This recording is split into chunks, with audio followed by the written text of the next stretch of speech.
नमस्कार, मैं ऋतिक बालियान। आज हमारे साथ कर्नल सुधीर चौधरी जी हैं, जो एक किसानों को लेकर एक गहरी समझ रखते हैं। आज हम पश्चिमी उत्तर प्रदेश की राजनीति के बारे में आज इनसे चर्चा करेंगे। सर, सबसे पहले मैं पूछना चाहूँगा कि what is the role of western UP sugar cane belt in state और इंडियन पॉलिटिक्स? देखिए, पश्चिम उत्तर प्रदेश जो है वो गन्ने के बाउल के रूप में माना जाता है जी। और राजनीति में हमारा प्रभाव बहुत मजबूत रहा है।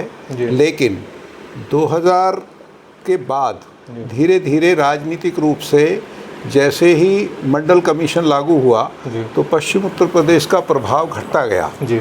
और जो सो कॉल्ड हमारी गन्ना बेल्ट है, इसमें जो हमारे बड़े नेता रहे चौधरी चरण सिंह जी, उसके बाद उनके सुपुत्र चौधरी अजीत सिंह जी और महेंद्र सिंह टिकैत जी, किसान नेता, इन लोगों ने बहुत बड़ा काम किया।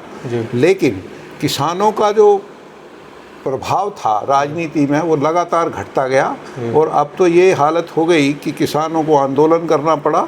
और उसके बाद किसान आंदोलन के बाद भी जो एमएसपी और किसानों की जो मूल समस्याएं थी, सरकार ने केवल बिल वापस लिए, उनके ऊपर कोई भी निर्णय, कोई भी किसानों के फायदे की चीज़ नहीं हुई अभी तक।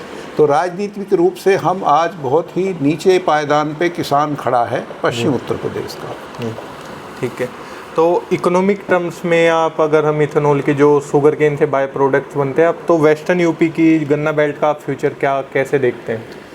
देखिए, जो एथनॉल है, हम लोगों ने ये बात आजकल डिस्कशन में हुई है कि किसानों को ऊर्जादाता के रूप में, अन्नदाता के साथ साथ ऊर्जादाता के रूप में भी स्थापित होना चाहिए और एथनॉल एक बड़ा परिवर्तन लेके इस क्षेत्र में आया है। अब शुगर का अगर प्रोडक्शन ज़्यादा होता है कहीं पे भी तो उसकी जो टेक्नोलॉजी है उसमें शुगर को एथनॉल में डायरेक्ट शुगर से कन्वर्जन भी होता है और एक सीरे से होता है। ये दोनों टेक्नोलॉजी हैं। साथ में एथनॉल जो है बहुत बड़ा रोल, हमारा जो इंपोर्ट हम करते हैं क्रूड ऑयल का, जिससे बहुत बड़ा पैसा हमारा विदेशों में जाता है, उसको अगर हम 10% भी घटा लें तो बहुत बड़ा परिवर्तन किसानों के लिए आएगा। और जो हमारे बाकी क्षेत्र के अनाज हैं, मोटे अनाज, जैसे मक्का है ख़ास तौर पे, आलू है, उनसे भी एथनॉल का प्रोडक्शन हो रहा है, बड़े मोटे अनाजों से। वो भी किसानों के लिए बहुत बड़ा एक इकोनॉमी का आर्थिक रूप से उन्हें मजबूत करेगा और किसानों की जो प्रोडक्ट्स हैं उनकी अच्छी वैल्यू बाज़ार में उन्हें मिलेगी। जैसा बिहार में मक्का का मैं एग्जांपल देता हूँ, जो मक्का 900-1000 रुपये में कोई ख़रीदता नहीं था बिहार में, आज वो जब से एथनॉल प्रोडक्शन शुरू हुआ है, मक्का और चावल के टुकड़े जो हैं वो करीब 2500 रुपये रेट पे बिक रहे हैं और उसकी सप्लाई नहीं कर पा रहे हैं। वो इतना परिवर्तन एथनॉल की वजह से हुआ है। तो अगर हम देखें तो उत्तर प्रदेश को छोटे राज्यों में पुनर्गठन के बाद किसानों पर क्या प्रभाव पड़ेगा, कैसे देखते हैं? देखिए, छोटे राज्यों में परिवर्तन होने से, पुनर्गठन होने से किसानों की जो मूल समस्याएं हैं, उत्तर प्रदेश जो है 4 बड़े क्षेत्रों में हम बांटते हैं इसको। एक तो पश्चिम उत्तर प्रदेश की बात, एक पूर्वांचल जहाँ छोटी होल्डिंग है और वहाँ धान और गेहूं की खेती ज़्यादा होती है। जो बुंदेलखंड है वो थोड़ा सूखा इलाका है, पानी है लेकिन डिस्ट्रीब्यूशन सही नहीं है, वहाँ मोटे अनाज ज़्यादा होते हैं। और अवध क्षेत्र जहाँ पे बेसिकली मैंथा ऑयल और जो कैश क्रॉप्स ज़्यादा पैदा होते हैं।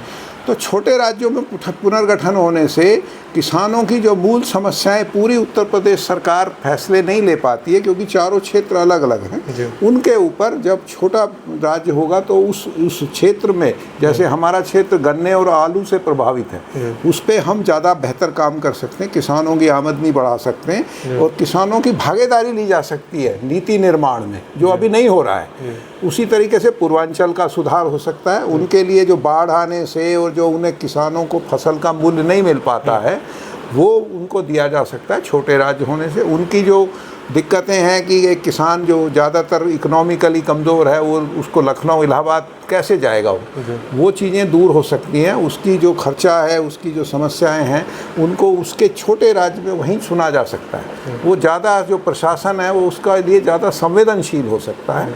ये छोटे जो राज्य बढ़ने से, जिस तरीके से तेलंगाना प्रभावित हुआ, जिस तरीके से उत्तराखंड हुआ, आज उत्तराखंड में किसानों की जो समस्याएं हैं, पहले उन्हें लखनऊ जाना पड़ता था, अब वहीं उनकी देहरादून में सुनवाई हो जाती है। वो ज़्यादा उनकी इकनॉमी बढ़ी है और वो बाकी जो खेती से जुड़ी हुई जो इकोनॉमिक एक्टिविटी है, जिनमें उनकी आय बढ़ सके, आमदनी बढ़े, और उनका मंडियों में जो शोषण होता है या जो रास्ते में उनकी फसलें खराब होती हैं दूर जाने से, वो चीज़ें छोटा राज्य होने से रुकेंगी, उनकी आमदनी बढ़ेगी और वो देश की और प्रदेश की अर्थव्यवस्था में ज़्यादा योगदान दे पाएंगे।